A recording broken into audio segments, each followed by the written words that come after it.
All right, let's talk about the guy who basically saw our modern anxieties coming more than 100 years ago. His name is Max Weber. And trust me, his ideas are the key to understanding the relentless, rational, and sometimes kind of soul-crushing world we all navigate today. Yeah, that's a pretty heavy quote, right? And what's wild is, he's talking about us. He saw a future where we'd all become specialists without spirit, cogs in a giant machine we ourselves built. Experts in our own little bubble, but totally disconnected from any real passion or a bigger sense of purpose. So you gotta ask, how on earth did he get to such a dark and honestly pretty accurate place? Okay, Section 1, a titan in the abyss. To really get where Weber's coming from, you have to get the man himself. And let me tell you, this was a giant of German thought who, right when he should have been at his peak, just completely fell apart. He plunged into this deep, dark, personal abyss, and it turns out his entire worldview was forged in a really painful internal conflict. You see, his mind was basically a battlefield. On one side, you had his dad, Max Weber Sr., a big-shot politician, a total hedonist who loved the good life and all the worldly success that came with it. And on the other side, his mom, Helene. She was the polar opposite, a super devout, strict Calvinist who lived by this intense moral code, this ethics of conviction. So you've got this clash, worldly pleasure versus spiritual duty. And that split, that psychic fissure, it basically defined Weber's entire life and work. And this all came to a head in the most dramatic way possible. Look at this timeline. In 1896, he's at the top of his game, gets this huge professorship, but then in 97, he has this massive, violent fight with his father, basically kicking him out of the house for how he treated his mother. And then just a few weeks later, his father dies, suddenly. The guilt was absolutely crushing. It sent Weber into a complete mental breakdown that lasted for 5 years. He couldn't work, couldn't do anything, but it's out of that darkness, that abyss, that his most powerful ideas were born. All right, Section 2, the ghost of religion. So when Weber finally starts to come out of this dark period, he's like an intellectual detective. He's on the hunt for one thing, the origins of our modern world. And the first big clue he finds, well, it's not where you'd expect. It's not in economics, it's not in politics, it's in the ghost of a religion. He was obsessed with this one huge question. Why did rational capitalism, this relentless, never-ending pursuit of profit, only really take off in the West? I mean, think about it. Plenty of other civilizations had markets and trade and money, but this specific system, this methodical, calculated drive to make profit just for the sake of making more profit, that was new. And Weber's answer was that it wasn't about technology, it wasn't just about money, it was about a certain kind of mindset, what he called a spirit. And here's the wild part. He traces that spirit back to Protestantism, specifically Calvinism. The logic, and it's totally unintended, goes something like this. First, you have the calling. The idea that your work in the world is actually a sacred duty. Then you have predestination, the belief that God has already decided who's going to heaven and who isn't, and you can't change it. I mean, can you imagine the anxiety? He called it salvation anxiety. So, what do? You desperately look for a sign that you're one of the chosen ones. And worldly success, being good at your job, becomes that sign. It proves God's favor. But here's the kicker. You have to work tirelessly, but you can't spend the money on luxuries, because that's a sin.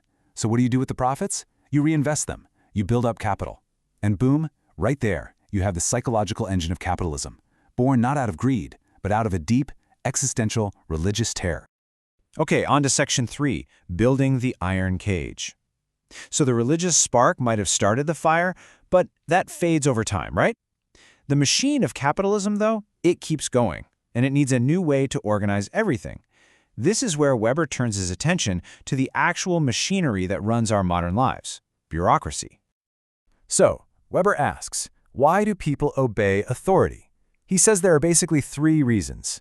First, there's traditional authority. You obey the king because, well, his family has always been in charge. It's just how things are done. Then there's charismatic authority. You follow a leader because you believe they're special. They have some extraordinary gift. Think of a revolutionary or a prophet. But then there's the third kind, the one that defines our world, legal, rational authority. You don't obey a person, you obey the rules. You believe in the system of laws itself. And that is the absolute bedrock of modern society. And what's the engine of this legal, rational world? Bureaucracy. For Weber, this was a huge deal. A bureaucracy is to other forms of organization what a machine is to a hand tool. It's just technically superior. It's incredibly efficient, it's predictable, it's impartial. It's the operating system for our governments, our companies, everything. It gets the job done. But, and this is a huge but, it comes with a terrifying cost. And that cost is what he famously called the iron cage. But you know what's really fascinating? The original German phrase can be translated differently.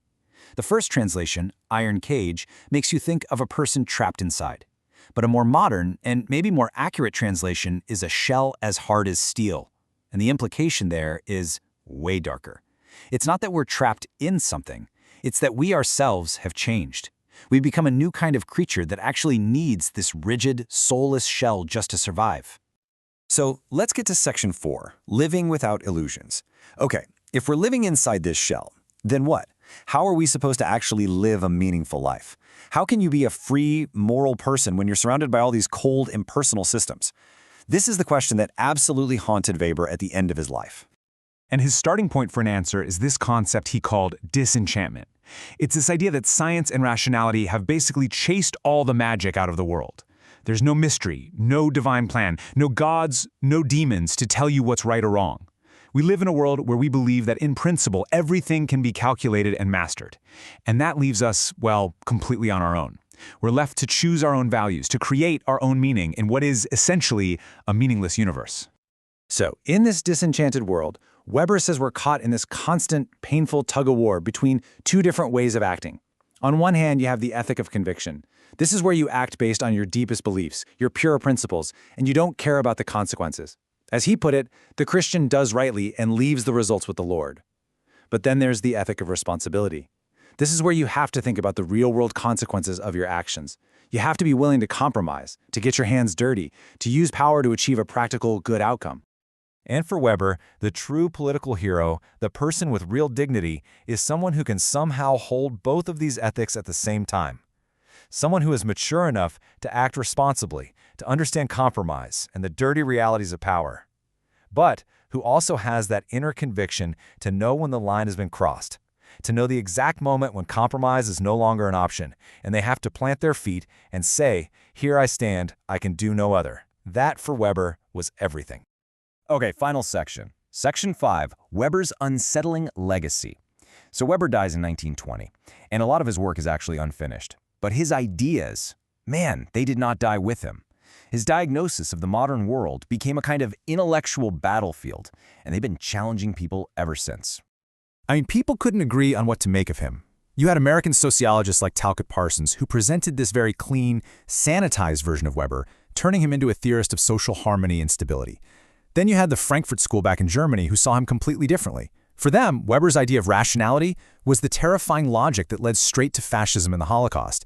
And then later, you have the neo-Weberians who brought back his focus on the state itself as a major, powerful force in history.